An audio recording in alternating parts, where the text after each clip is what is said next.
What's going on, good people of the internet? It's time for OnComicsGrounds.com's flagship podcast, Panel to Panel, where a bunch of folks shoot the breeze and talk about comic books and such. We are back once again. We're here to talk about all the good things in nerdy news and comic book awesomeness that is existing in the sphere of influence that we are in. Excuse me, wow. Ale, burp, ahoy. Anyway, don't forget that you can listen to this podcast on Apple Podcasts, Google Podcasts, Stitcher Radio, iHeartRadio, Spotify, YouTube, finally on Pandora.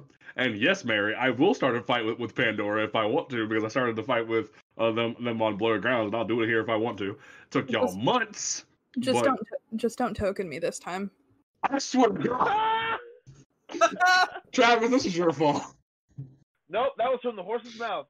No, man, no, because I even spoke truth, man. You would kill me for like if I ever like said bad shit in regards to that topic. So I was correct in what I said. Anyway, fucking A. You can follow this podcast on Twitter at PTP_podcast. You can follow the website on Twitter at OnComicsGround and on Instagram at OnComicsGround, and you can follow the website on ComicsGround.com. Put some hyphens between those words for me. Every weekday we put out new content like solicitations, previews, reviews, all kinds of good shit for you folks. So make sure you check all of that out. Now, to my left, we have the woman who just threw shade at me for something that I didn't do, but it's okay, because she's just joking, and she's eating a peanut butter sandwich. How are you doing today, Mary? I'm ready just to get this fucking book over with. I'm just ready to get this over with. I mean, at least the next book we roast isn't going to be as bad as this. Like, it's pretty bad, but it ain't as bad as this.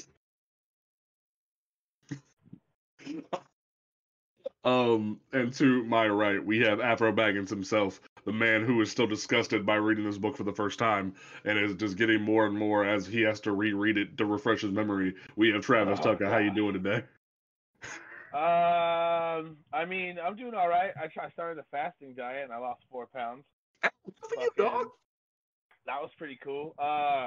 What I don't like is this Robin Hood-ass Robin. Hey, leave it be. It was a cute costume. All right, folks. So this will be part 2 of our All-Star Batman and Robin the Boy Wonder roast. But before we dive in, we are going to cover a few topics that we have been seeing in the news headlines as we've gone through. We have one piece of Marvel news that's TV related, but is not comic related, because other than X-Men stuff, Marvel ain't really doing nothing we really are feeling right now. So we will come back to Marvel in terms of comics at a later date. So in terms of Marvel news, real quick, earlier this week we got the announcement. If I can get this pulled up real quick, we get the announcement that Tatiana Maslany is going to be playing She-Hulk, aka Jennifer Walters, in the She-Hulk Disney Plus series. Is it Disney Plus? Yes, it is. Disney Plus series. And from what Mary has told me, this is good. This is very good. This is very good.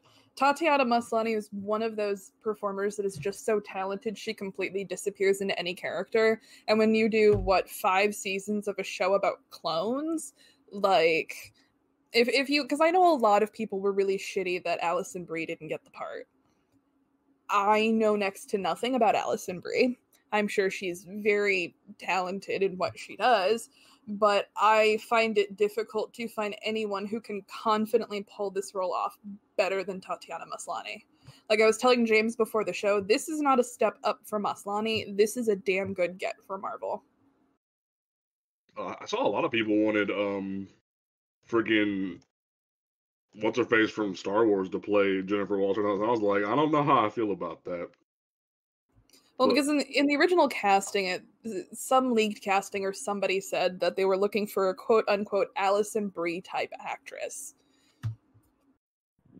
so they just assumed because her name was thrown around that it might actually be casted as her. Yeah, that people were just kind of like, okay, well, if you want an Alison Brie type actress, why don't you just cast Alison Brie?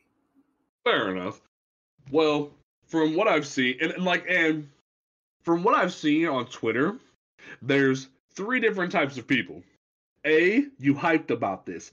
B, you're a little discouraged, but you're still hyped about this. So the C group is the stupid, like neckbeard dudes who keep like putting quote unquote She-Hulk in their like tweets and acting as if She-Hulk wasn't created by Stan Lee himself like ages ago. And I'm just sitting here in dismay, like, what is wrong with you people? Like, who told you that She-Hulk is a brand new concept? Do you understand this, Mary? Because I don't. It's just because they don't know anything about the source material itself. They don't know that She-Hulk's been around for decades. She-Hulk probably came to their house and ripped up their X-Men. Which, that's a reference to Sensational She-Hulk #1. Oh, yeah. She's standing there on the cover and she's holding an X-Men book and she says, like, because it was her second book, and she says, this is your second time to buy the book, and if you don't buy it, I'm going to come to your house and rip up all your X-Men. So there is a hyper nuanced reference for you. What is it, Josh? Deep cuts. Deep cuts, okay. Like from what I've honestly never seen Orphan Black. I'm a sinner for that, I guess. So I've never seen her in anything like other like ever. But from what I know from Mary, what I told you about 5 minutes ago. Yeah, from what Mary has told me 5 minutes ago, and from her acting credits that I've pulled up, she seems like to be competent. I have loved Jennifer Walters and everything I've ever read about her in the comics, so I don't mind watching the show. I'm still waiting for the Kamala Khan TV show announcement because apparently they were working on casting for both these shows at the same time. So I'm open to it. I'm hyped, but like. I'm indifferent. That's how I feel about this. Travis, do you have opinions on this? Honestly, I don't know enough about She-Hulk to have really much stake. But what I don't agree with is the toxicity that fandoms can definitely exude, and MCU fans are kind of bad. They're close to Star Wars, but not quite. And maybe they should back off and at least watch them. Yeah, that's fair. Yeah, MCU fans are a little special. oh goodness. We've already cracked the bottle on coming at everybody at this point. What like we even came at motherfuckers when we were doing our Endgame review. If like people want to like flip lids over like and attack DC people over certain concepts and not being true to the comics and MCU movies are nothing like the freaking comics. Like we said on record that Civil War was trash. Like I think we've already made enemies, Mary. Let's be realistic here. I got raked over the coals for that. I'm still sitting there shaking my head. Were you raked over the coals for us saying on the podcast or for your tweets? For the tweets, because I made a thread about how I just didn't like the movie, and that made so many people angry. I mean, I said it on record last time. I'll say it again. Like it's a bad movie. Like Spider-Man and Black Panther are the only reasons to watch that movie. I'm sorry, or unless you really want to see like if you really want to be a part of the Steve and Bucky shippers. I ain't got nothing for you. I didn't like it. Wasn't terrible. I just didn't think it was all that good. I think I did actually refer to it as like a flaming garbage fire, but I'm a bit over dramatic at times, so I'll definitely say it's better than Age of Ultron if you want that plus. But Age of Ultron was a garbage fire itself, so like James, Two Dogs Fucking is better than Age of Ultron. That's that's wild. It's what my dad used to say. I mean, she's not wrong. Like granted, anything's better than a Joss Whedon movie. But what did I say that? Okay, but anyway, so there's our opinions on the She-Hulk situation. We will wait and see what becomes of that. Now, in another edition of on a different podcast, this joke exists, but we're gonna do it anyway. In another edition of James was right. DC Comics decided. Did you say? God damn it, Travis! In another edition of James was right. DC Comics decided to announce their new upcoming program called DC Universe Infinite, which is them finally sticking the nail in the coffin of DC Universe trying to be a streaming service in terms of movies and TV. And they're just going to do comics. They're going to basically gut the media, the TV, and the movies out of it, and make it a comics book like archive, the way it should have been from the jump. And lo and behold, they announced it, and I was right. I knew this was gonna happen, because everyone was starting to sweat bullets, oh, Harley Quinn and Titans and Doom Patrol are going to HBO Max. What's gonna happen to DC Universe? Oh, are they gonna get rid of the whole archive? No, because Marvel Unlimited exists, and they spent all that time uploading those books. There was a point where they were working on uploading the archive, and people were pissed that they weren't done. Frankly, me being one of them. Hell, they still haven't uploaded the Milestone books. So, yeah, they need to do something. They're not putting the Milestone books on DC Universe. They're putting them on Comixology. You actually have to buy them. You don't think they're going to put them on DC Universe at some point? And maybe at some point in the future, but I mean, why would you put it up for $7 a month when you could put them up for $1 an issue? You know, they're going to do that on Comixology, yeah. I mean, and that's if they don't put them up at full cover price. True. In which case, I will be the winner because I have all of them in print. God damn it! I mean, I'll buy them all digitally because I want to read them all without having to pirate them. But in general, I do think at some point they're gonna put them on DC Universe because they're quick as hell to do during Black History Month and certain things. They're like, hey, you black people, you want to read Milestone books, right? Look at this new 52 Static book that we canceled, and it's so fucking stupid. So at some point they're gonna have to do it whether they like it or not. And I called them out for that shit on Twitter. I was like, really? Really? Really? The book you canceled within the first 2 months of its existence because a new editor came on board and ran all of the ideas into the ground. Good job. No one cares. I mean, almost half of the New 52 got canceled in the first 6 months. Ain't that the truth? And it's just because it flooded the market. I mean, you're launching 52 new titles roughly all at the same time. I remember going to the comic book store when I was in college, and the New 52 was just launching, and I was talking with the guy behind the counter, and he's like, "Yeah, this is great. We're getting a lot more pre-orders in, but at the same time, people are sticking to certain books. There's so much money being tossed around in the central books that nobody's buying, nobody was buying shit like Katana or The Movement or Static. And so, I mean, a lot of books just got left by the wayside. And then I'm going to have the existential crisis realizing I was in college when that happened. That's awesome. Fine. So it's like... I am rapidly approaching 30 and I don't like it. Oh my god. How far are you away? I'm 28. Not 2 more years, you'll be at it. I'm the same difference. I feel it. Mm-hmm.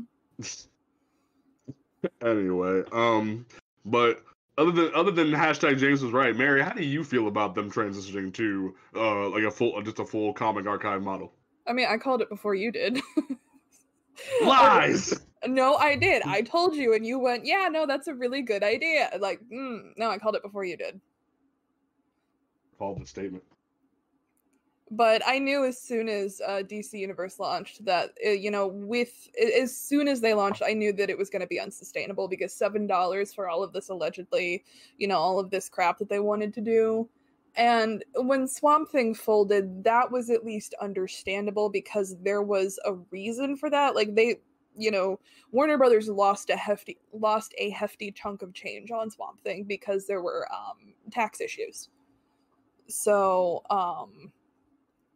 I figured that would have been the outlier, but as it kept going on, and it's like, okay, you need to raise this to be sustainable, especially since it was only available in the US. And I knew then and there that that was going to be the downfall. That was going to be what hindered it. Now, if they made DC Universe available worldwide, bing, bang, boom, it would have been fine. It would have probably been, not I won't say on par with Disney Plus, but kind of in the same wheelhouse as Disney Plus. It would be very successful. But Warner Brothers seems allergic to anything outside of the US. I mean, not even Canada can catch a fucking break. But they're making the comic archive available worldwide, through stages, I think by the summer of next year. But I don't know if they're going to do any translating or if it's all just going to be in English, because that's a whole other bunch of bullshit on its own. Because I have a lot of international friends that talk about not being able to get comics in English. Or not only being able to get comics in English. So with HBO Max, it's probably not doing great because they keep lowering the subscription fee because they're doing I saw that they were doing another subscription sale maybe a week or so ago. So they don't have nearly as many subscriptions, and somebody at Warner Brothers or HBO needs to get off their fucking ass and go suck Roku's dick, because it's not on Roku and it's not on Fire TV. So what good is that, Yeah. Because when when Victoria and I want to watch anything on HBO Max, we've got to turn the Xbox on. I mean, which it's not a super huge inconvenience for us, but for someone who relies primarily on Roku, then it's going to be a bit of a problem. Yeah. So well, you can screen mirror from your phone to Roku. I do that shit all the time. But I mean, the controller sits to my left. I mean, I think my biggest problem with HBO Max as a product is the fact that it's trying to do big things. Like, Lovecraft Country is probably one of the best things to come out of that fucking place, but they are trying to tell black folks that they have to pay $20 a month to watch one show. And then you see them slowly sliding out movies and TV shows every few weeks out of HBO Max, and it's like, why? It's like $12. Oh, I thought it was $20-something, because I saw $20-something and was like, what the hell? I mean, I think the current special right now, I think it's only like $12, and even then the base price is $15. Okay. I just, in general, it just... They have some original content coming up around the corner. I know Perry Mason did okay, but I'm not sure what's specifically HBO Max and what's also on HBO. That's kind of where the lines blur a little bit. But I know Perry Mason did very well. But what I don't understand is that, Disney Plus did this too, where you have these things that launch and you're like, oh, hey, we're going to have this original content coming in 2 years. So just hang on till then. You need to launch with the original content. And admittedly, that is what DC Universe did very well with Titans, because Titans is what got people in the door. Yep. Now, the big question is that will DC Universe lower the subscription fee for just the comic book library? And I don't know if they will, because even right now, it's still cheaper than Marvel Unlimited. Yeah. But they'll probably keep it around the $7, and they're shortening the wait from a year to 6 months, so that puts it on par with Marvel Unlimited, because with Marvel Unlimited, it's a 6-month delay. And people get weird about the delays, and I don't know why, because why would they put new releases up? Like, they have to, because if they put up their new releases, nobody would ever buy a fucking book. I'd pay $7 just, to get everything for, Exactly. So, I mean, there has to be a trade delay. Yeah, it's like people I saw on Twitter when this dropped were like, why is it a 6-month wait? It's like, why would, yeah, because it's like, you would never see anybody go into a comic shop. You would never see anybody go into Comixology. It would just pay the $7 and read $20 worth of books a week. No. I mean, the fact that, that there are whole runs on DC Universe that previously I paid, hundreds of dollars to get, because they have a lot of Golden Age books on there, Golden Age books on DC Universe, and I've probably spent $200 to $300 getting DC Golden Age Omnibuy. I mean, because with Wonder Woman, I have the hardcovers, and those books are $75 to $100 a pop. I think they're 75. So, I mean, I throw around money for Omnibuy, and so this is a good deal. And those 6 months that you have to wait for, the next arc of Batman, you've got, 75, 80 plus years worth of books you can read. So you're going to be fine. Travis, do you have any thoughts on this before we move on? Honestly, I just think it's kind of about time. Yeah. That's really all I got on it. You guys hit every other nail on the head for this, because DC Universe is good, but it still doesn't have everything. Yeah. Also, fuck yes, they finally renewed Harley Quinn. Because yes. if you have not watched that, and I'm not the biggest Harley Quinn fangirl. I like Harley, but I'm not a Harley fan. But oh my god, this is some of the best satire I have seen in years. Yes. Oh my god, it's fucking hysterical. And they actually, Patrick Schumacher, one of the showrunners / EPs for it, did confirm that the one character they will never kill is Bane, and Bane is probably my favorite character from the show. I love Bane so much. Nah, man, if it ain't King Shark, we ain't doing the business. King Shark is life. But nah, so yeah, Harley Quinn coming back is definitely a plus.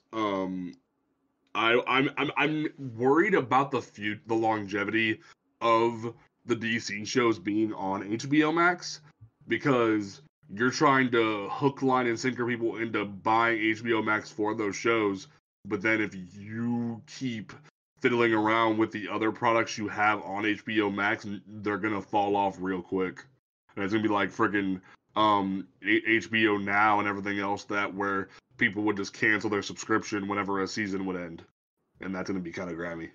The big thing is that streaming services have kind of transitioned into almost exclusively original content. So I think people are kind of getting bored with the whole massive libraries things, because I tried to find something to watch on Netflix earlier today, and it's just a bunch of original content that I don't care about. And, granted, that's just me personally, but, we were talking about The Boys before the show. We have Prime Video so we can watch The Boys, but, we're not watching, whatever movie from 10 years ago they have. So it's a situational thing.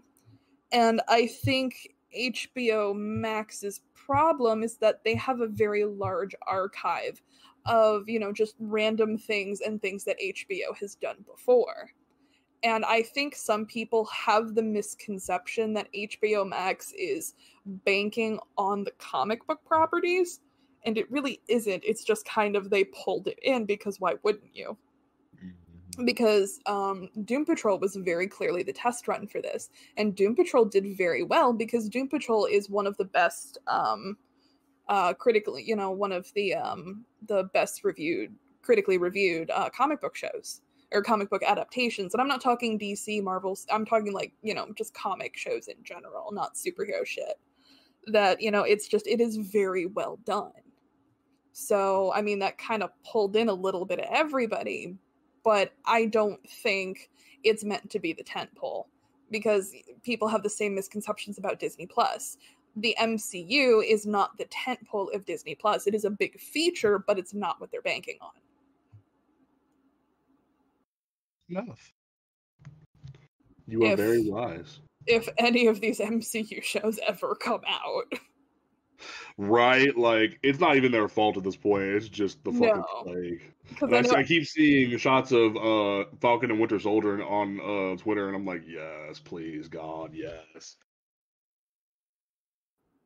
I mean, the only one I'll probably, like, actively watch is She-Hulk. I mean, I like Miss Marvel, and I'll probably do a few episodes of it, but I'm not a huge fan. Like, I don't dislike her. Unfortunately, there's really no good way to put that without coming across like an asshole. Speak on it. Well, no, I like Miss Marvel. I'm just not, like, ridiculously into Miss Marvel. So she just ain't for you. But it's not even that. Like, I'm not even disinterested. It's just, like, I like her, but I'm not going to go out of my way to, you know, pick up whatever book she's got going on right now. Unfortunately for me, I think she lost some of the charm after G. Willow Wilson left the book. I think there was just something Wilson did with the character that endeared me more to her. But that's just kind of the nature of comic books. Valid. Because I agree with that statement. Okay. The last thing we're going to speak on is DC announced that they're doing a event book in December called Endless Winter. And kind of ironic considering climate change. Yeah. But I'm confused and concerned. First of all, Scott Snyder and DC are basically painting Metal 2 to be the universe resetter / Flashpoint Crisis type of book. Event, whatever. You're not changing anything after this. The world's still stuck in this weird-ass New 52 DC rebirth fucking Superman Reborn universe where, like, some stuff's in canon, some stuff's not in canon. You don't have the patience or the time to pay somebody to fix your shit, so everything's just in canon, or, like, some things are still in a different universe because people like the old universe, but there's, like, 5 people that give a fuck about the New 52, so you have to keep the New 52 around. Like, we're still stuck in this mess, and no one has the time to fix it. And now we're going into this Endless Winter event where they're basically just copying Jason Aaron's notes from Avengers BC.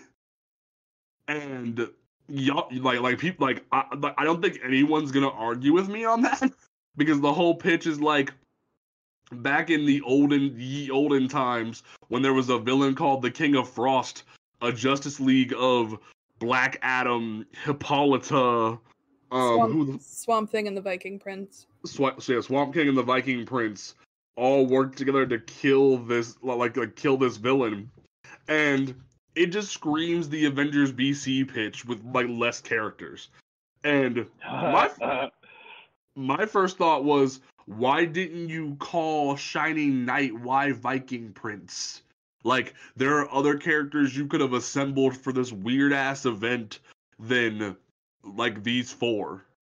And on top of that, I don't understand how this 9-issue crossover event can exist when you have books like Aquaman and Teen Titans that were canceled, but because of the event, you're throwing them back onto the chopping block.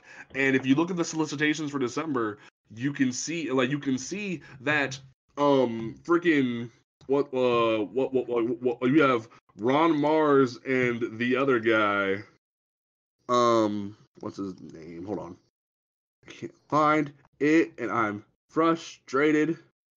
Can't find it. And where are my solicitation notes? Hold on.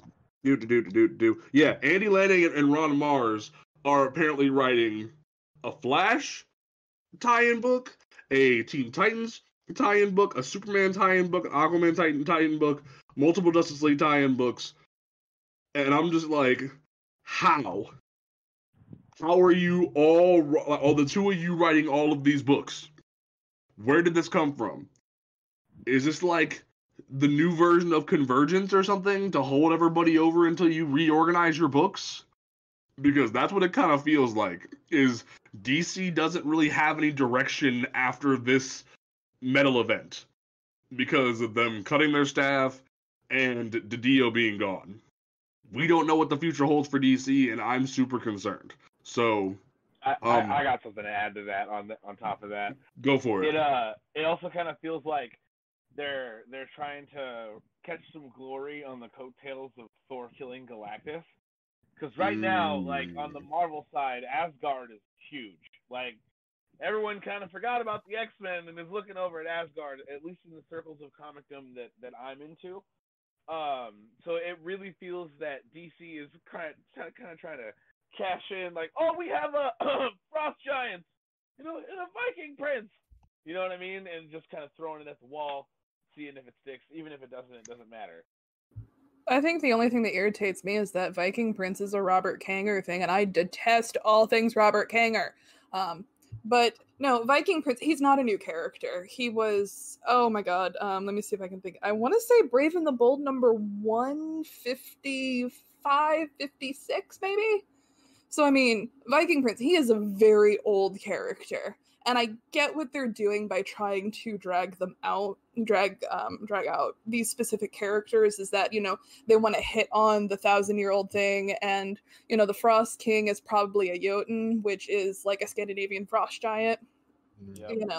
Low-key, haha, I'm Swedish. Well, my family is Swedish. But, so he's probably a Jotun. But it makes sense that they would drag out Viking Prince for that. I don't remember the last time we saw him. I just remember reading about him a little bit when I was doing my big Silver Age read a few years ago. Don't do it. Do not do it. The Silver Age is just a bloody effing nightmare. But no, I want to think Viking Prince was created by Robert Kanger and maybe Joe Kubert. Okay. Don't quote me on that, but no, he's a very old character, and I don't think Travis is entirely incorrect with that. How they want to try and pull some shit with Thor, but Marvel also doesn't own the IP to Norse mythology. Exactly. So I think that's fair.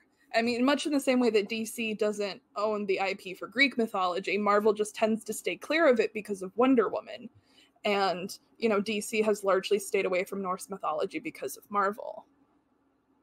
But, and it's I can only imagine the two companies are trading barbs because King in Black is probably just a blatant ripoff of Metal.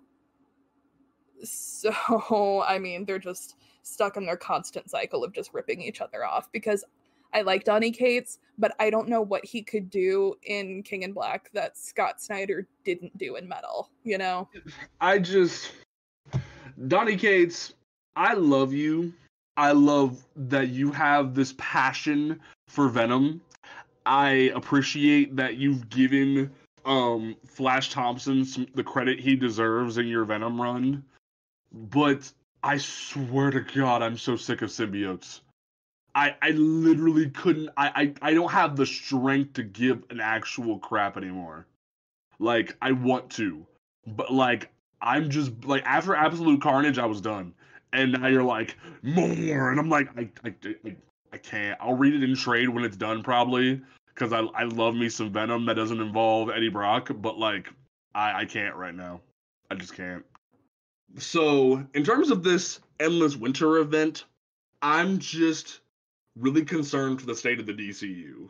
Mary, you know more about DC history than I do. What do you think is going to happen with the future of this joint? This has been kind of an unprecedented editorial change. Because, first of all, you had Didio getting kicked out, and then you had this round of layoffs. And not unfortunately, it's a damn good thing that some of these people got fired. Mm-hmm. But, I think it's all a side effect of DC covering for people that have done horrendous things over the years. And I, as a certified lady person, am very uncomfortable about the fact that we have two women who are co-EIC who, like, I feel like if Endless Winter doesn't do well, they're the ones that are going to get blamed. So, like, me as a lady person is feeling kind of uncomfortable about all of this. But I mean, I'm sure, you know, that is probably a side concern that I have. But I think most comic events are just kind of outrageously stupid these days, that there's really no point for any of them, because like Empire was going to be this big game-changing thing, and then, you know, nobody's talking about it any, like, nothing hugely climactic I don't think came out of Empire. Other than the kids finally getting married, that's the only thing. Yeah, and even then Marvel can't, like, accurately, you know, nail down what age they are. Yeah. But I mean, I think both companies just want to try and, like, recapture the magic of events like, you know, and granted, even as controversial as they were, events like Civil War or events like Final Crisis, like, those were events that people are still talking about, you know, over a decade later. But I think the last honest to God event that I think DC actually got a lot of, like, not buzz, but like press about was Convergence, just because Convergence was such a massive undertaking that, you know, by large, in a way, I do think they pulled off. Like, No. I mean, those side books, I mean, we saw characters that, you know, haven't been written in decades and probably will never be written again. And so I think from a history standpoint, I think Convergence was kind of a love letter to the DC history. The central story didn't really make sense unless you were reading Earth 2, which I just happened to be at the time. But fun fact, Mary bought every single issue of Convergence and all of the trades. You're a trooper, kid. Even the Telos trade? Uh-huh. Damn, I got that for free. I mean, like, I didn't pay full price. I was still working at the discount comic store, so I got things I got things discounted. But yeah, so no, I have at least like an entire box is pretty much just Convergence. Wow. I mean, like I said, the central story was okay. I mean, I even went variant hunting for a bunch of them. I never like events where they have to kind of like create this convenient villain for them, but I mean, Talos was fine. I mean, the fact that they pulled the wizard from Warlord, I have issues with that, but I have issues with Warlord. I have no actual problem with Warlord. Warlord was my dad's favorite comic book, and he had every single issue. And it was just like, sometimes when I wanted to read comic books when I was like 6 or 7, he would only let me read Warlord. And like, a 6-year-old really shouldn't be reading that, but so just like a massive dose of Warlord. And now that my dad's in the nursing home, it's all emotional and shit, and it's bullshit. But I don't think Endless Winter is going to be anything probably tremendously interesting. I do love it when we give Hippolyta things to do, because giving Hippolyta things to do is some of my favorite. But I mean, it's going to be drowned in the, oh my god, they're just trying to do Marvel, because it's about Norse mythology. And you know, it's a fair hit, but Marvel doesn't own that IP to an entire folklore. But I mean, I'm also just salty because I am Swedish and people think that the Marvel comics are actual mythology. And then when people and then when people find out my family is Swedish, I have to deal with a lot of really irritating questions. Like, no, the whole transference of power with Mjolnir isn't, you know, a stupid hammer thing. It's that Mjolnir is so unbelievably powerful that Thor is the only person who has the strength to wield it. So no. Anyway, sorry, I'm getting flashbacks here. No, you're good. Travis, do you have any thoughts on this Endless Winter stuff?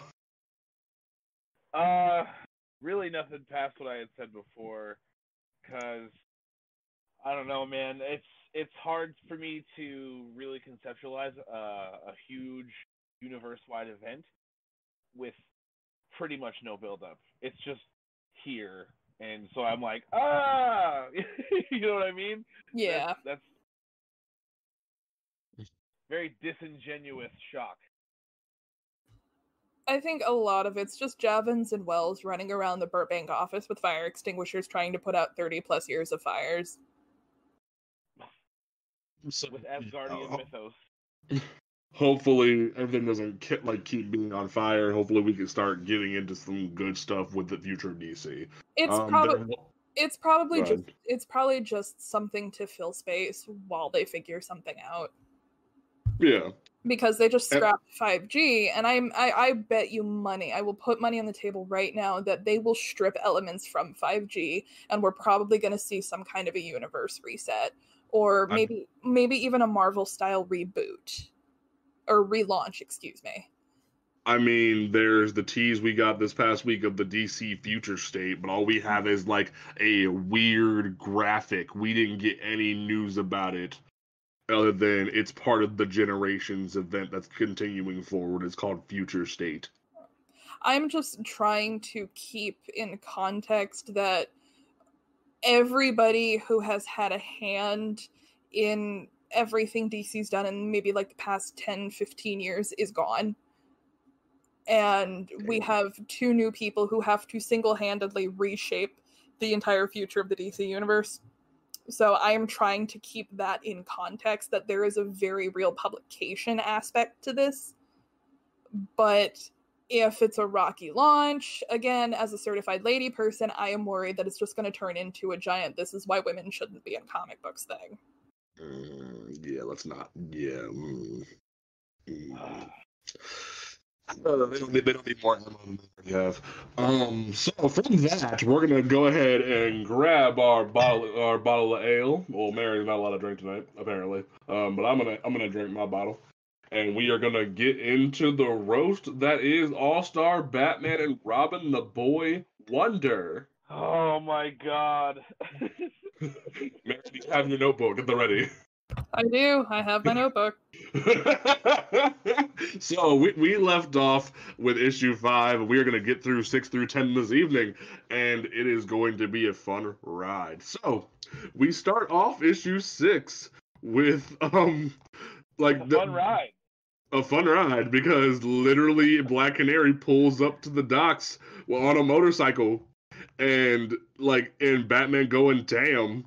And it immediately cuts to Barbara Gordon running through her house, like sneaking into her room, kissing Jim Gordon on the cheek, and then putting on her Batgirl costume that she made herself, and jumps out of the window and goes to fight crime. And from there, we jump into Jimmy Olsen, of all people, going into, apparently he's a Cub reporter for the Gotham Gazette, which makes no fucking sense. Because that boy is supposed to be a photographer for the Daily Planet, and he runs in to deliver flowers from Bruce Wayne to Vicky Vale.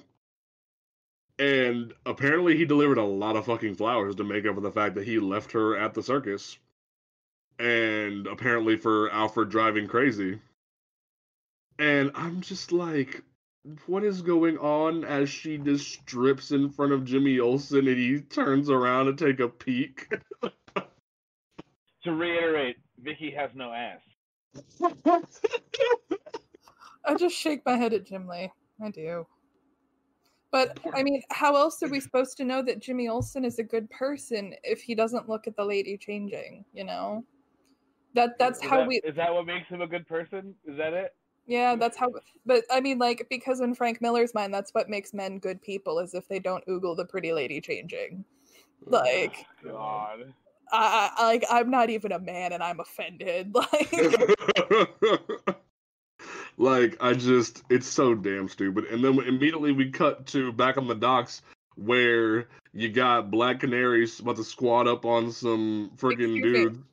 The Irish Black Canary. Because you have to point out every 4 pages that she's Irish. Yep. We do, because literally, This is the the issue that melts my brain, James. because one of the dudes calls her, like says that she sounds like a goddamn leprechaun because of her being Irish. Oh my god. Tells her that it ain't safe in the neighborhood and that she's to take her ass home. And she starts like being all flirtatious and shit until one of them calls her love chunks. And then she goes, "What did you just call me?" And smacks the shit out of him with a 3-pronged nunchuck. And dude's like, "Wait, what? What?" And like tries to pull out a gun, and she just smacks the shit out of him. And I'm just like, "What the fuck?" And she like steals some money from him. And the cops show up and she's and says, "Drop the sticks, chickpea. You're busted and dead." And I'm like, "Wait, hold up, what?" Gotham, it's edgy and cool. Oh my god. And Noir like, is so unbearably corny. I'm looking at my notes and I'm just getting angry all over again. Bleach fires. and like apparently this guy named Jocko Boy or whatever the fuck, or some dude is like has maggots and worms all up in him as they're driving. Oh yeah, because Jocko Boy's the one who killed the Graysons. And like the police officers with the dude in the car trying to take him somewhere safe because he's a crooked cop, and they're trying to smuggle him out of town. And Batman like just straight judo kicks the car window in and says, "Ha! Eat glass, lawman." And I remember the day that I read that line. I was at the Akron Library in like in the back of the teen section looking at the trade of this book. And I was just laughing hysterically, and someone came over and told me to shut the fuck up. And I'm like, "Dog, read this." And I showed the librarian the book, and she was just like, that's not something Batman would say. I'm like, "Yeah, you're right." That's why when I was rereading this before we started, I yelled laughing to Travis. I remember that whole moment. Eat glass, lawman. Like Ow! it sounds. And like one of the dudes goes, "Blag," and Bruce goes, "Blag, what's with Blag? I'll give you something to give you some talking to do, Jocko Boy." I'm like, "What the fuck is this?" And he hears the gunshots and goes to check on Black Canary, and Black Canary's beating up all these dudes because it wasn't the cops; it was just a bunch more thugs. I always forget that the cops weren't there. And Batman gets there and goes, "Keep your head down, ma'am. Leave these clowns to me." And At least he's a polite misogynist. and she's like, "Oh, sweet Jesus, it's the goddamn Batman." So, Mary, your thoughts before we move on to issue 7. Okay, I just want to say this is why we appreciate, going back to Convergence here, this is why we appreciate Gail Simone, because she wrote a line where she said, "I'm the black goddamn canary." But I'm sitting here looking at my notes, like just kind of thinking back on like poor past Mary, because I tried to give this book a legit analysis. And so let's run back through some of my favorite bits and pieces. In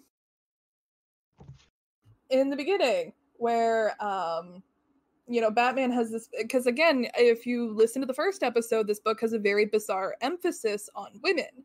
And it's not, I mean, obviously with comics you expect a certain emphasis on masculinity and women, kind of a thing, but Batman has a bizarre fixation on like rapists, pimps, and that kind of sending home the point that the men of Gotham have failed because women are at risk. And we talked about that last time, and the line "woman beating creep," it just like it hits the ear weird for me. So I'm just kind of like, oh no, Frank Miller, hopefully this is not you trying to be feminist. It's terrible, honestly. And a big chunk of the book is how ineffective the GCPD is. And I think Frank Miller kind of tries to hit on that a bit more with Gordon specifically, because the text takes specific, deliberately points out that Gordon is talking on the phone to quote unquote the woman of his dreams, and his wife is his wife Barbara is getting herself a drink and then going into the bedroom and texting somebody else. So that's kind of pointing out that the cops are corrupt because they treat women poorly, and that Gordon specifically is ineffective because his daughter is running around as Batgirl and he doesn't know, and his wife is probably having some kind of an affair, while Gordon himself is having something of an emotional affair. So cops are ineffective not because of systemic issues, but because of women. Feminism ? And so then I actually wrote in my notes in all capital letters, again with the women. And a really stupid thing I noticed was that in Barbara's room on her bookshelf, she has copies of Gen 13, 1001 Arabian Nights, Sin City, and 300. Barbara is an edgelord. A super duper edgelord. I actually wrote in my notes that Barbara is an edgelord. See, I glossed over the whole Barbara and Jim section because of the fact that it's such a non-moment. Because of the miniseries never finishing, we never see Barbara again. So it's who cares? It's why do I yeah. Well, the thing is that, you have to, because, you're right, this scene is a complete non-moment. It doesn't make any sense other than to establish Batgirl for her to, spoiler alert, get arrested later. But we have to juxtapose Gordon's ineffectiveness because of the women in his life to the fact that we've spent the last 5 issues seeing how Bruce is all haha, I'm gonna save you ladies, but you need to go not be here because I'm protecting women, but I'm a polite misogynist. I don't know what's going through Frank Millar's mind. Honestly, I don't even know if Frank Millar knew what was going through Frank Millar's mind when he wrote this. I did. And Vicky Vale has so many plants, she looks like poison fucking ivy. Especially with the red hair. Not wrong. I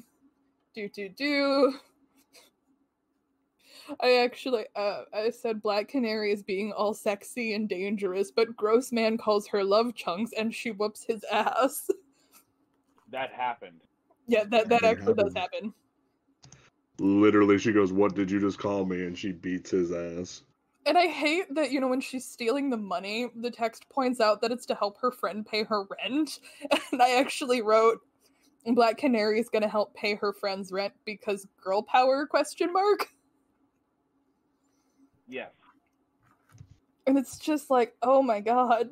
I said Batman is being a gentleman, I think, and calls her ma'am and offers to kick the dude to beat the guys for her.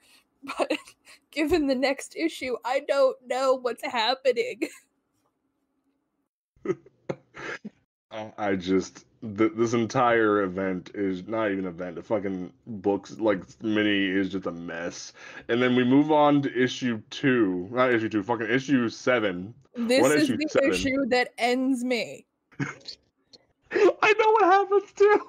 I may actually have to tweet a picture of what my notebook looks like. So we start issue 7 with Batman laughing maniacally, beating up thugs. And him saying, "You don't know from Screwed. You don't know from Screwed, losers." And I'm like, okay, cool. And they all just keep firing at him. He said, "Let me take you to school, suckers, in chemistry."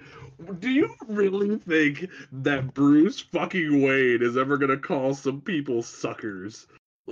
Really? Ask yourselves that, because I don't think so. I can't visualize a world where that exists. Are y'all there? Yes. I'm just here. I exist.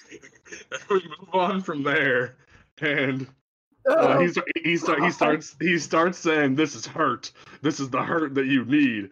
So, and then so's this sweetheart, and so's this boy of mine, and it's like Black Canary starts like basically fucking Batman with her eyes, and then it gets worse. It And gets worse. Yeah. her voiceover says, "And God help me, here I am, thunderstruck in love with the man, the goddamn Batman." You can't As stand it. Bruce I can't knocks out stand the Frank last Miller. thug, she goes, "Has anybody ever told you, my good man, that you're totally hot?" And he goes, "Not for the last few days, no." And then she says, "Consider yourself told." And then it goes, "Her tongue, a little bit sandy. She's a smoker. Cigars. Oh. Cuban. I haven't kissed a smoker in weeks. Not since Selena. We keep our masks on. It's better that way." As Jim Lee cleanly shadows the lower parts of their body as they fuck in their costumes in the rain. I actually wrote. Disgusting. I actually wrote in very large letter, like very large, angry, like these are the writings of a mad woman. Like going back and looking at it 2 weeks later, these are the writings of a mad woman. And I wrote, "They fuck while dudes burn to death, but masks on because hot." Like That way, don't you know? Yeah. Like like I really wonder. Like, first of all, Black Canary and Batman fucking just sounds wrong. Second of all, what? Third of all, why? Fourth of all, Frank, are you okay? Like, that's all I can think about reading this again for like the third time in my life. And like after they bang, he says the most stereotypical guy line: "Need a ride home?" I'm like, dog. after he tells her that she talks too much. And he's like, "You talk too much, but hey, do you want to ride while I'm here because feminism?" And He tells her she talks too much in the car.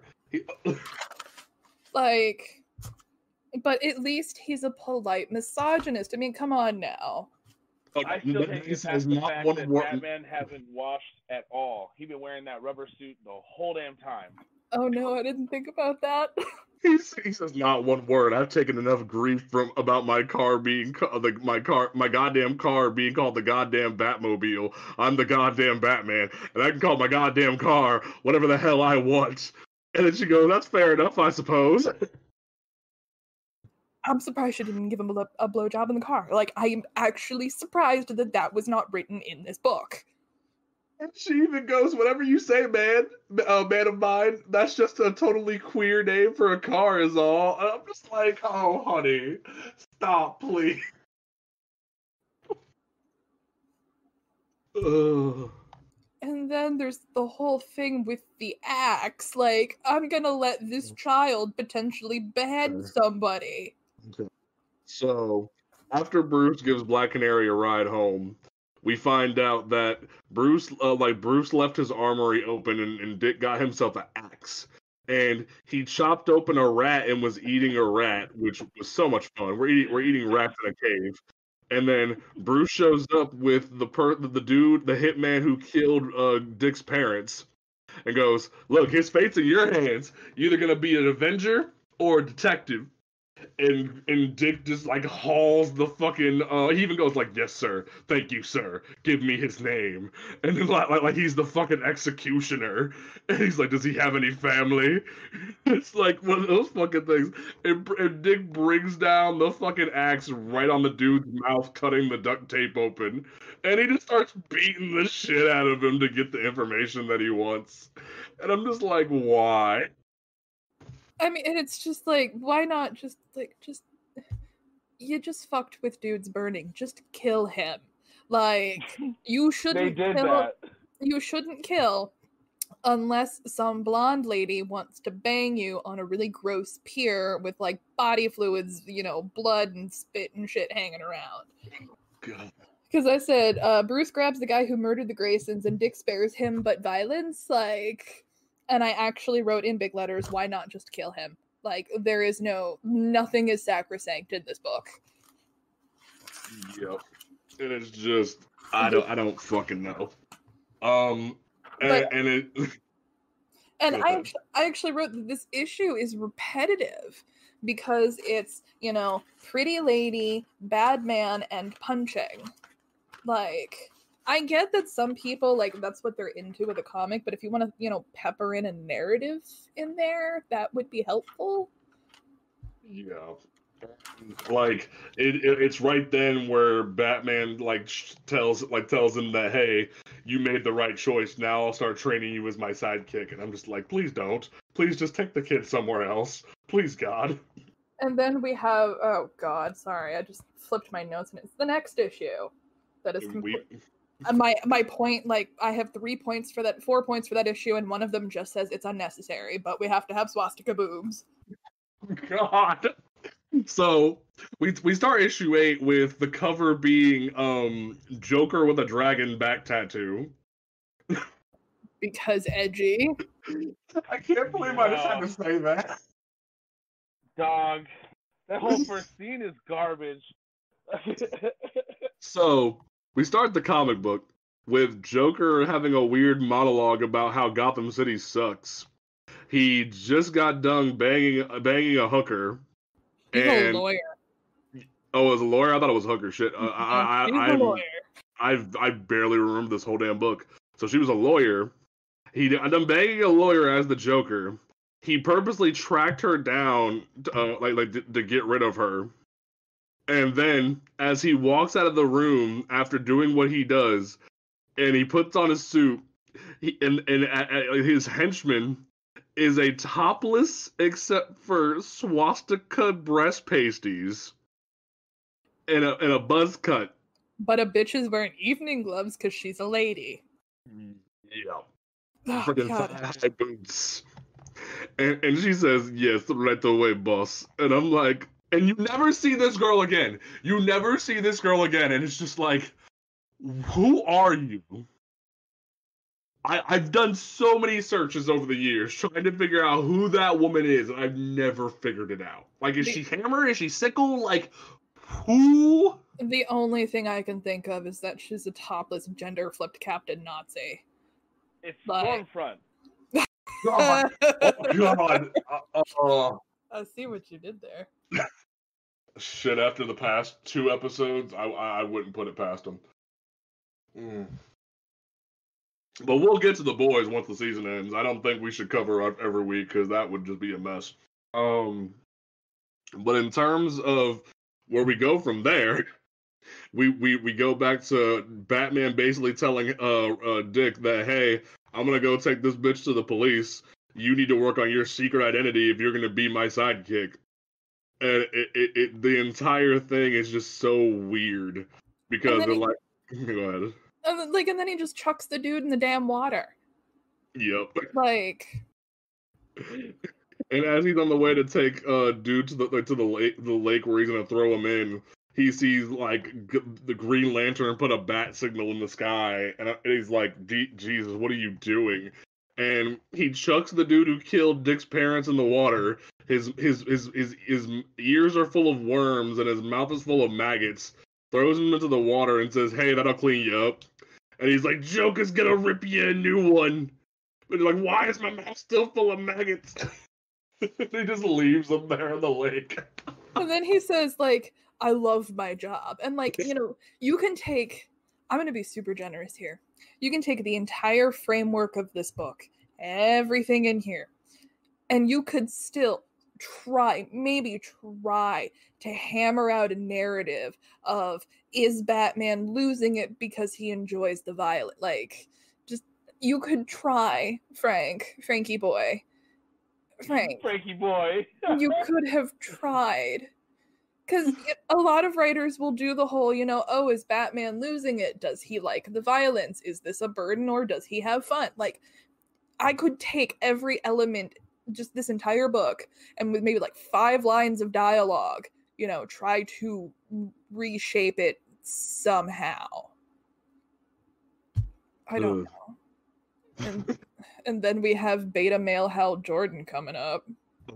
So, before we get to beta male Hal Jordan, we have Dick Grayson being inspired by the stories of Robin Hood, So he tries to model himself after Robin Hood and calls himself the Hood. But before we get to that scene, we have to deal with Hal Jordan eating a hot dog on the top of Gotham City.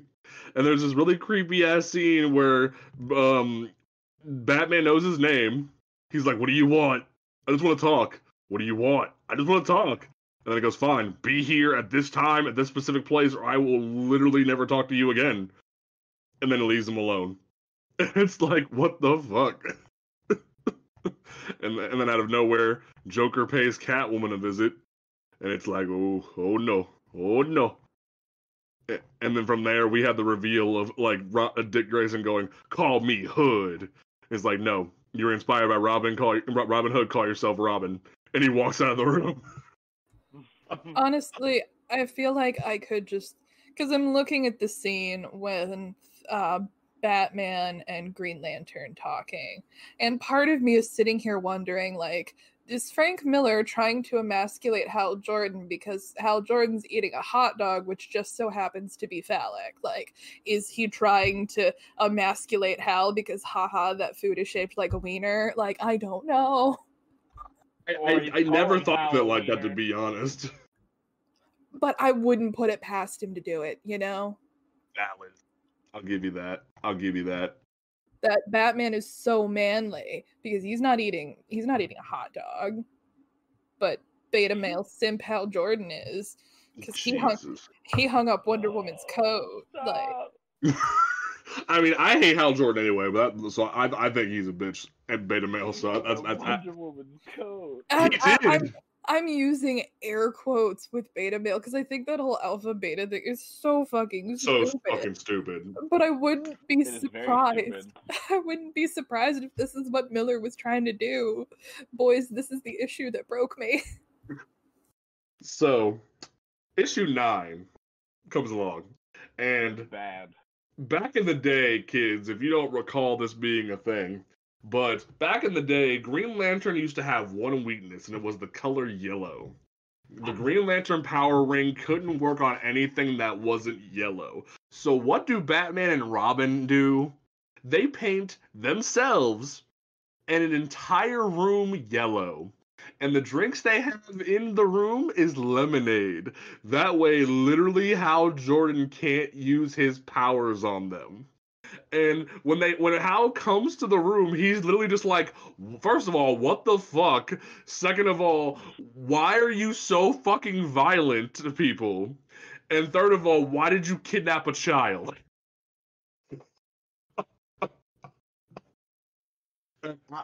Honestly, I don't blame Hal whatsoever, but I hate Hal Jordan, so I can't really get. And some of the dialogue in here is priceless, because you got Dick Grayson calling Hal Jordan a rube. Oh God. The worst of the Dick Tracy era insults. My mental state had declined so much I can't actually read my note, like because some of these words are just like angry scribbles. He's like, "What a rube! Excuse me, I'm not sure. I get you, Hal. He's a rube. Come on, you're trying to tell me that boy isn't Dick Grayson? But that's exactly what I'm telling you. This is not Dick Grayson. What's the planet? What planet are you on, Hal? I don't know what game you're playing at here, mister, but you kidnapped Dick Grayson. It's all over the papers." He's like, "I rescued Dick Grayson from a pack of corrupt cops. I admitted him to the trauma clinic. That's they kept his secret identity a secret to avoid undue attention. Figured the boy had been through enough. Rube." It's like, what the fuck is going on? And then, like, apparently freaking Bruce had Dick, like, put a freaking statement out saying, "Yeah, the cops tried to kill me, but Bruce Wayne's taking care of me now." And I'm like, ugh, God, help us all. And then the throat punching. So Hal starts being a bitch and tries to square off against them because Bruce took his power ring.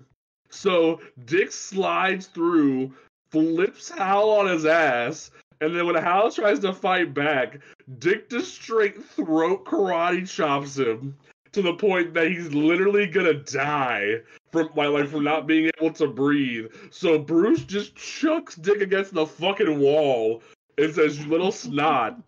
He cracks open something to help Hal breathe and calls an ambulance.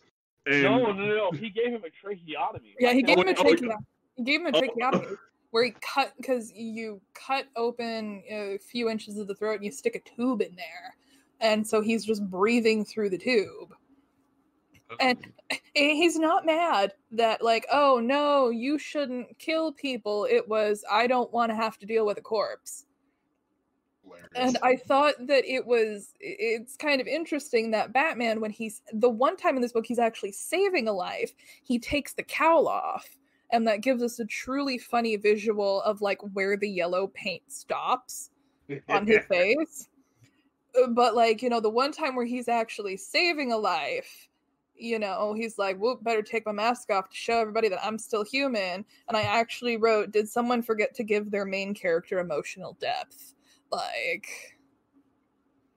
and then like the attempt at emotional depth continues because there's this whole scene where Bruce and Dick walk out of there in the rain, so the yellow paint's coming off of them, and they drive to the cemetery. Bruce tells them to go say goodbye to your parents, and they have this emotional scene. This is the one salvageable scene from this entire dumpster fire of a book.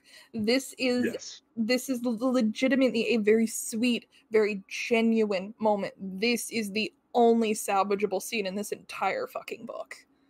Because it is. And, you know, Jim Lee, it's done beautifully. Because, you know, they're holding each other and they're mourning for their families that they lost. And this is the only time we get any kind of depth or development or just genuine humanity out of anyone in this book. Just one page. Like 1-2 pages at most. And then we're going to get back to, like, throat punching people who are on fire while having sex with Black Canary. Like,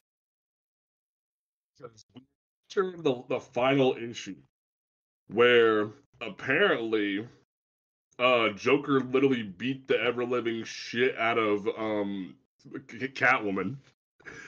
It was like he literally just beat, like, all she said was to get this to Batman, like, because Joker had a note for him. And they get there, they find Catwoman just literally beaten within an inch of her life.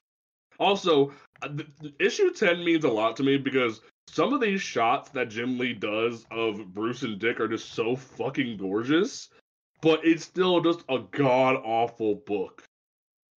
See, on this exact page, like, I got it pulled up right here, like, back to what Mary was said about the women in danger. Like, it says she's soft and light and perfect. I always forgot how small she is. Selena, stay alive for me. and this is the time in the book where we know Batman has fucked up is because his woman got hurt.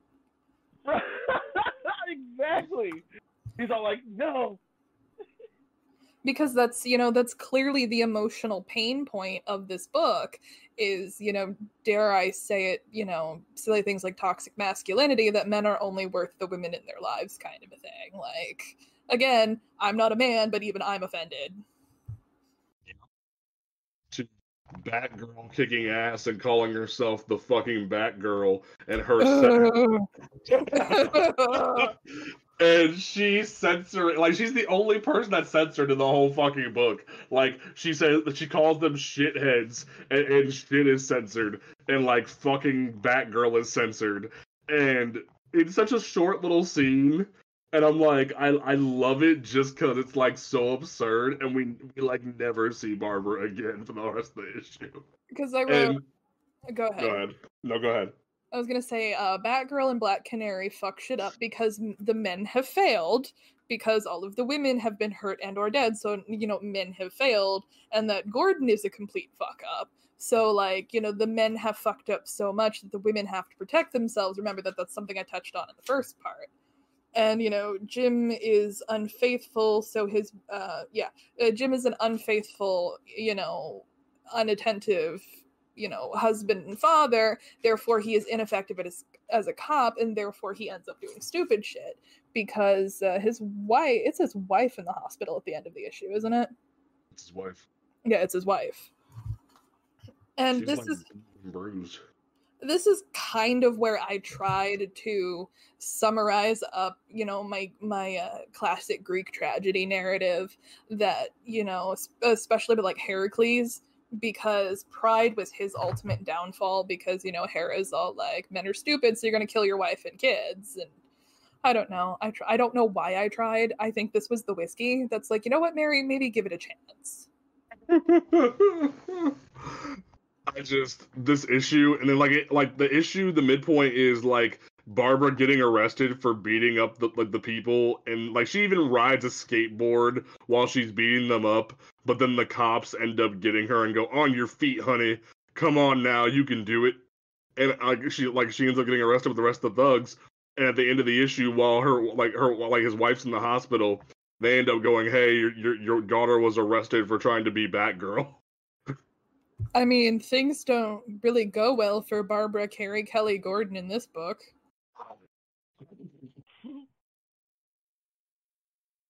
Am I wrong, though? Oh, Travis, how are you feeling about issue 10? I'm just seeing more of Mary's confirmation of like the men failing the women, and so the whole system is crumbling.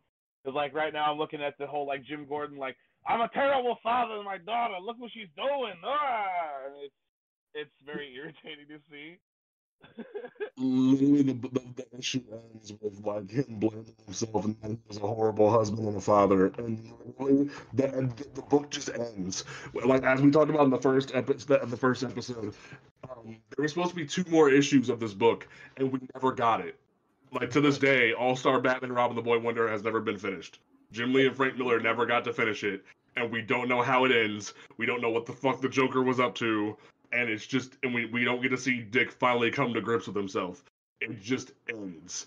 And it's this horrible book with some damn good art, some flat asses, and a lot of stupid shit. And I'm grateful that Mary recommended us to review this book. I want to be mad, but I did this to myself. I'm mad at you. I'm grateful. Batman fandom. The thing is, Travis had never read this book before we made him read it. He was just appalled reading this book. This is disgusting, honestly. This is the worst Batman book I've ever read. Wait till you read the Batman Strikes Again.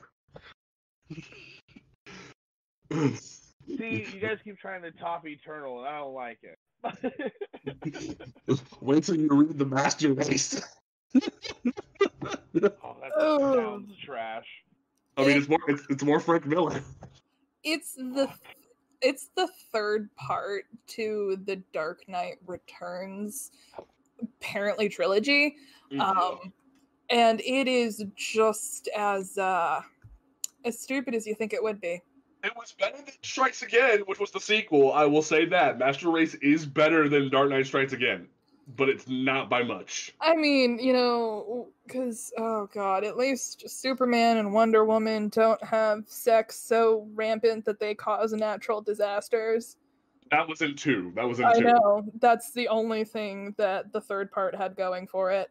And then the third part was Superman and Wonder Woman's daughter aligns herself with the people who were trapped in the Bottle City of Kandor. The people from the Bottle City of Kandor break out and become Nazis, and then Bruce ends up almost dying, so Superman puts him in a Lazarus pit, and then he becomes young again and basically starts dating Carrie Kelly.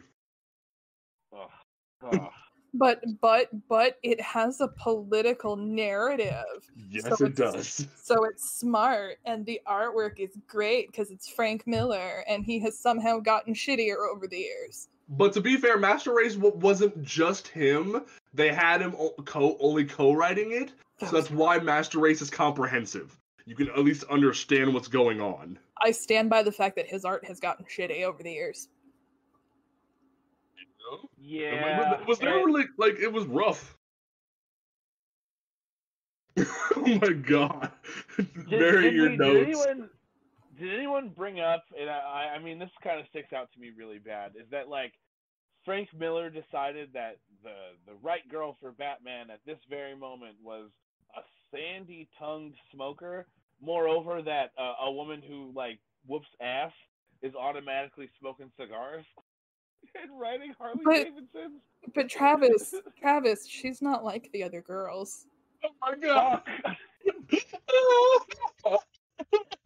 She's not like the other girls.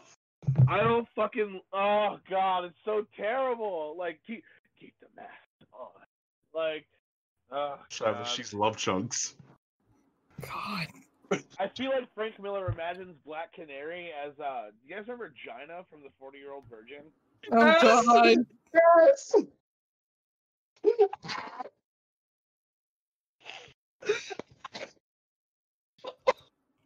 Let's see. Here's a funny anecdote here. The Dark Knight: The Master Race came out while I was still working at the comic book store, and in the shipping warehouse, we dealt a lot with very expensive covers. I have actually held $19,000 worth of variants because I want to say it was for the Dark Knight Master Race #1. I think there was a $1,000 variant, and I held 19 of them. So I've actually held, pretty much, almost an entire college education from a state school in my hands of comic books. But this was the cover that stuck out to all of us. This is the cover that stuck out to all of us. I'm gonna send it to you boys right now. I was literally gonna send him that cover. I was gonna send him it after the show. It's Superman and Wonder Woman's baby boy, and Wonder Woman goes into exile because she thinks the Amazons are gonna kill the boy, and it's so bad.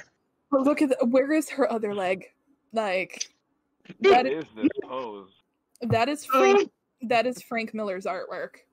Why does the baby look like fucking Dan DeVito mixed with Fat Joe?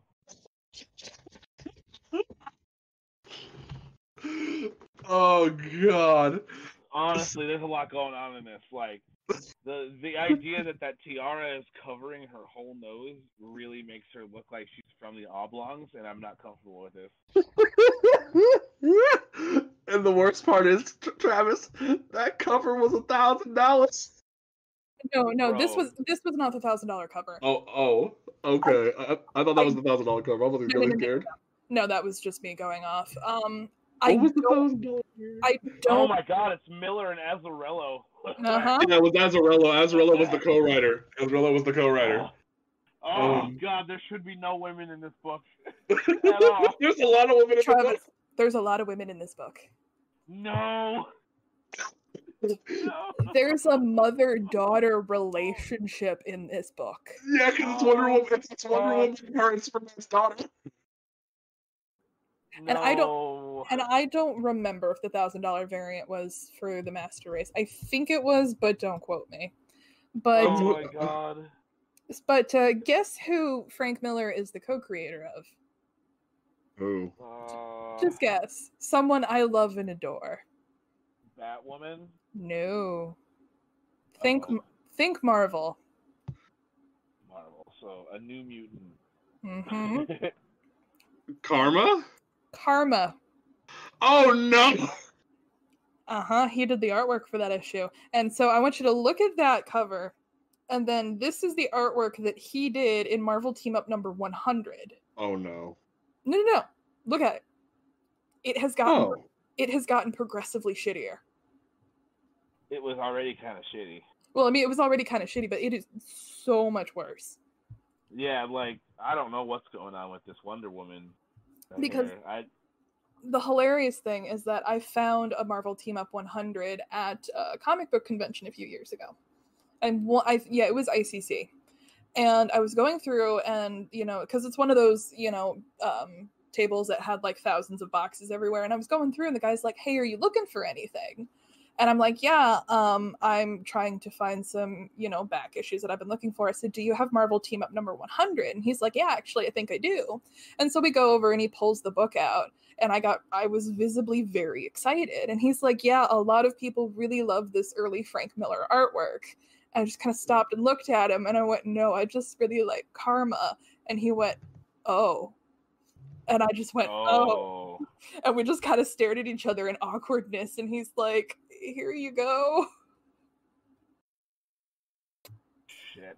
So it's just kind of like, no, I'm not buying it because of Frank Miller. I can't find the $1,000 cover, and I'm kind of sad. I Yeah, actually want to find out. I just because it's $1,000 retail variant doesn't mean that that's what it would have gone for in the market. Fair enough. I don't even remember if it was Master Race or not. Okay. I remember the $600 Venom cover. Well, Mary, do you have any closing thoughts on All-Star Batman and Robin the Boy Wonder? Because I've already said what I needed to say on that. This book broke me. Like, I want to be angry, but I did this to myself. But I enjoy that we can all laugh at Frank Miller, and I want to go back in time about 2 weeks and just, like, look at myself and go, bitch, don't even try. Put the notebook down, don't even try. Like, see, I'm less inclined to ever try out Frank Miller Batman ever again. Ever in my whole life. Don't you worry, Travis, because I already planned this out. Because for Panel to Panel, issue number 80, we will cover Dark Knight 3, The Master Race. Gross. Why are you doing this? I figure like 40 episodes, 80 episodes, it'll be a nice little transition. Like, if we can get past 40 more episodes of the show, we'll cover Master Race. How about that? My introduction to Frank Miller was from the movie adaptations of his comics, and then I started looking at his comics, and I was like, I think I'm just gonna go put these over here. And I really remember why. I honestly remember why now, because this is bad. Now you get to read Master Race and cry your soul away. I mean, I'm looking at this cover of Master Race, and it looks like Wonder Woman's body should be on the other side of her fucking head. Oh, honey, the interiors are worse.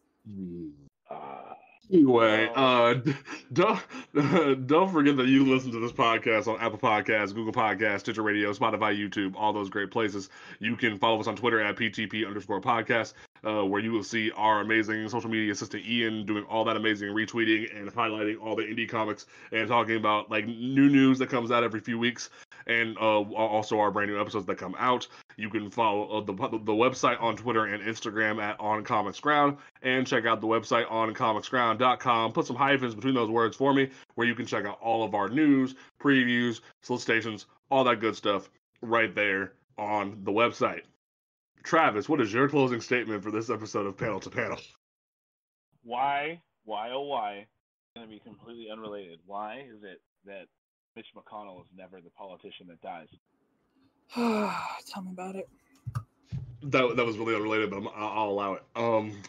Mary, what is your closing statement for this episode of Panel to Panel? I miss Ruth Bader Ginsburg. I don't know. Fair enough. Rest in peace. My closing statement, as always, is Frank, what happened? Support Frank? Support your local comic book shop. Wear a damn mask. Take care of the people you care about, because we don't know when the apocalypse is coming. And we will catch you folks next time right here at Panel to Panel. Peace out.